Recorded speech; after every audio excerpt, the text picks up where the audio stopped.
Hello दोस्तों, I hope आप सब अच्छे होंगे। चलिए स्टार्ट करते हैं आज का हमारा न्यू टॉपिक। आज हम बात करेंगे इकोनॉमिक्स पेपर सेकंड के चैप्टर 4 की। ये यूनिट फर्स्ट चल रही थी, इससे पहले हम इसमें पढ़ चुके थे पब्लिक रेवेन्यू, लोक आगम आय, कि सरकार को आय कैसे प्राप्त होती है। ठीक है, सरकार को आय कर से प्राप्त होती है। इससे पहले वाले हम चैप्टर में बात कर चुके थे। आज हम बात करेंगे कि सरकार करों को कैसे लगाती है। ठीक है, करारोपण के सिद्धांत, कैनन्स ऑफ टैक्सेशन, कि सरकार करों को कैसे लगाती है।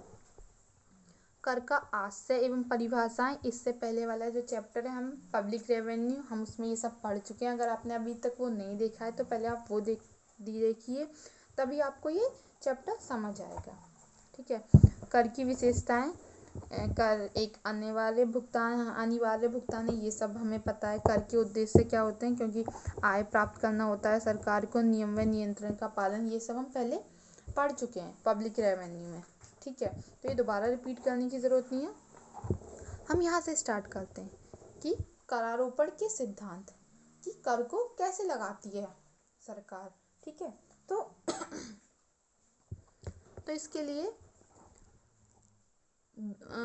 इसके अध्ययन के लिए करारोपण के सिद्धांत के अध्ययन के लिए इसे दो मुख्य वर्गों में विभाजित किया गया। पहला एडम स्मिथ के कर का सिद्धांत, दूसरा करारोपण के अन्य सिद्धांत। तो एडम स्मिथ के कर के सिद्धांत में उन्होंने 4 सिद्धांत दिए। क्या दिए? 4 सिद्धांत। ये इम्पोर्टेंट है, ये चारों सिद्धांत आप ध्यान रखिएगा, एग्जाम के पॉइंट ऑफ व्यू से बहुत इंपॉर्टेंट है। पहला समानता अथवा समता का सिद्धांत। जैसा कि हम हेडलाइन से ही समझ सकते हैं कि कर में समानता होना चाहिए। जैसे अब ऐसा नहीं है भाई, अरे अमीर लोग कम कर देंगे और गरीब लोग ज़्यादा कर देंगे, नहीं। अमीर है चाहे गरीब है, कर समान लगेगा। बस क्या मैटर करता है कि वो कितना कमा रहे हैं, उसी के ऊपर तो कर लगेगा।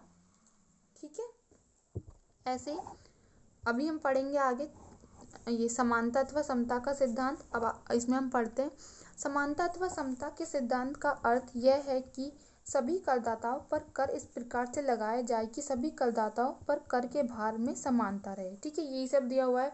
अब यहाँ पर इसमें दिया हुआ है कि विभिन्न अर्थशास्त्रियों ने इस सिद्धांत को क्या बोला है। जैसे मैकुलॉज और सीनियर इत्यादि अर्थशास्त्रियों ने इसे आनुपातिक कर बोला है, क्योंकि समानता को आनुपातिक बोल सकते हैं। बट लेकिन सेलिगमैन और कोहन ने इसे प्रगतिशील करारोपण बोला है। ये ध्यान रखिएगा कि इसे प्रगतिशील करारोपण किसने बोला है। ये भी आ सकता है कि प्रगतिशील करारोपण का सिद्धांत लिखिए, तो प्रगतिशील करारोपण का सिद्धांत भी क्या होगा? समानता अथवा समता का सिद्धांत, जो कि एडम स्मिथ का है। मुझे लगता है कि सेलिगमैन और कोहन ने सही बोला है कि प्रगतिशील करारोपण है। जैसे जैसे देश का विकास होगा, जैसे जैसे आगे लोग बढ़ेंगे और शिक्षित होंगे, आय बढ़ेगी तो कर बढ़ेगा। तो ये कर क्या होगा? ये कर विकासशील कर होगा। ठीक है, दूसरा हम देखते हैं निश्चितता का सिद्धांत। जैसा कि हम हेडलाइन से ही पता चलता है कि कर निश्चित होना चाहिए। ऐसा नहीं है कभी ज़्यादा हो गया कभी कम हो गया, एक निश्चितता होनी चाहिए। जैसा कि यहाँ पे लिखा है, निश्चितता के सिद्धांत को स्पष्ट करते हुए एडम स्मिथ ने लिखा है कि प्रत्येक व्यक्ति को जो कर देना है वह निश्चित होना चाहिए, मनमाना नहीं। भुगतान का समय, भुगतान की विधि, भुगतान की जाने वाली राशि, करदाता और प्रत्येक अन्य व्यक्तियों को स्पष्ट होना चाहिए। मतलब सिंपल यही बात है। इसका पूरा मतलब ये निकलता है कि जो हम कर दे रहे हैं और जो सरकार कर ले रही है, दोनों को स्पष्ट होना चाहिए कि जो भी, अगर मैं इंडिविजुअल हूँ, मैं कर दे रही हूँ, कि मैं कितना कर दे रही हूँ और मैं ये कर क्यों दूँ। अब मैं कर दे रही हूँ तो मुझे पता चलना चाहिए ना इसका कहाँ यूज़ होगा, कैसे यूज़ होगा। तो निश्चितता होनी चाहिए। ठीक है, कि इतने रुपए लगेंगे और कर की ये विधि होगी कि इस प्रोसेस से मैं ये कर दूंगी। ठीक है, तीसरा है सुविधा का सिद्धांत। सिंपल, इससे भी पता चलता है अगर कोई इंसान कर दे रहा है, जैसे मैं दे रही हूँ, तो मुझे सुविधा होनी चाहिए, ज़्यादा परेशानी ना हो। ठीक है, कर देने में।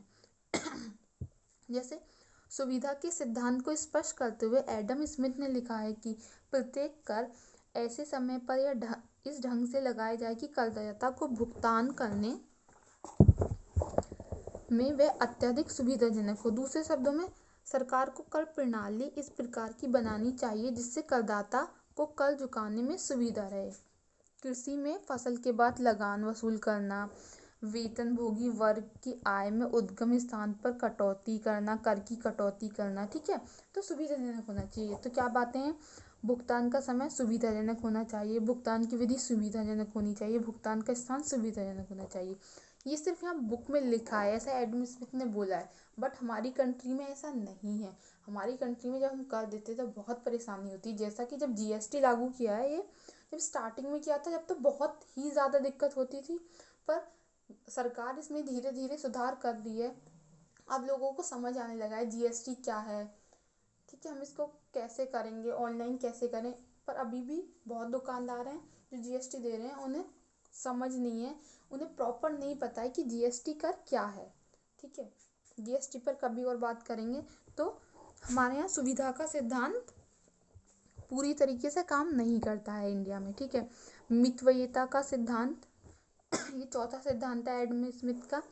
मितव्ययिता के नियम का अर्थ यह है कि करों की वसूली में कम से कम व्यय हो और दूसरी ओर करदाता को भी कर की राशि निर्धारित करने में कम से कम व्यय करना पड़े।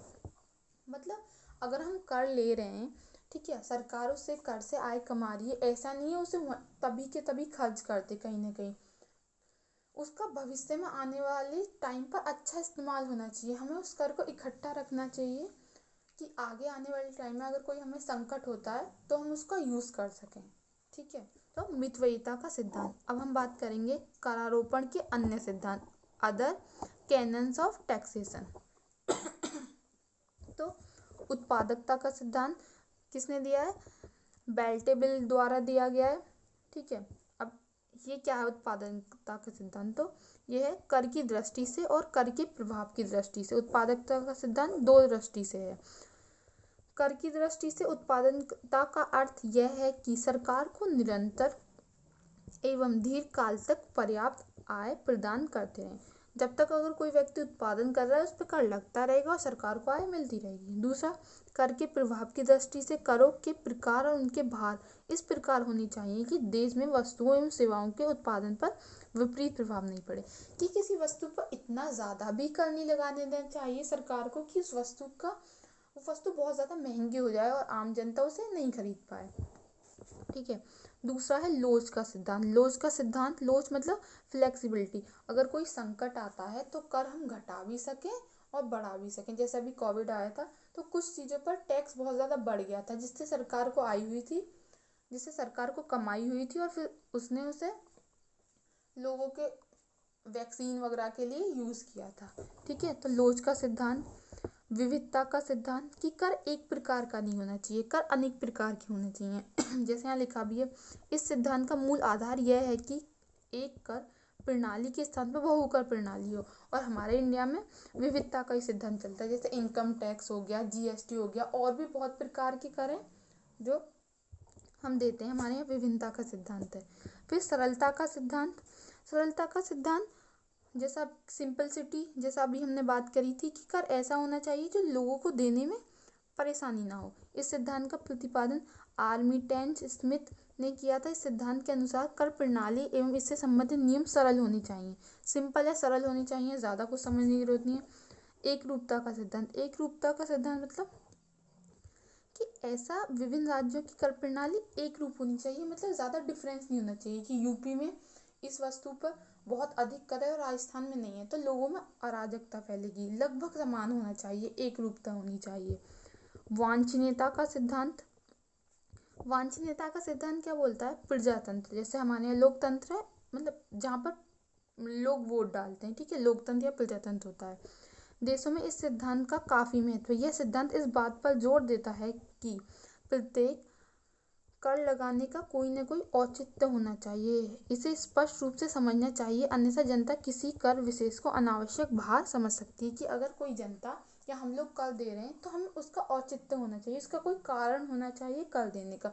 फॉर एग्जाम्पल, इससे पहले वाले चैप्टर में हमने पब्लिक रेवेन्यू में गैर कर आगम पढ़े था, जिसमें था पब्लिक एडमिनिस्ट्रेशन, मतलब ठीक है, जिसमें हमने पढ़ी थी हमसे स्कूल और कॉलेज फीस लेते हैं। क्यों लेते हैं, ठीक है, ये सरकार के अकाउंट में पैसा जाता है क्योंकि वो हमें शिक्षा प्रोवाइड करा रहे हैं, तो उनका ये कारण बनता है, ठीक है, हम वहाँ फीस वगैरह दे रहे हैं। आगे है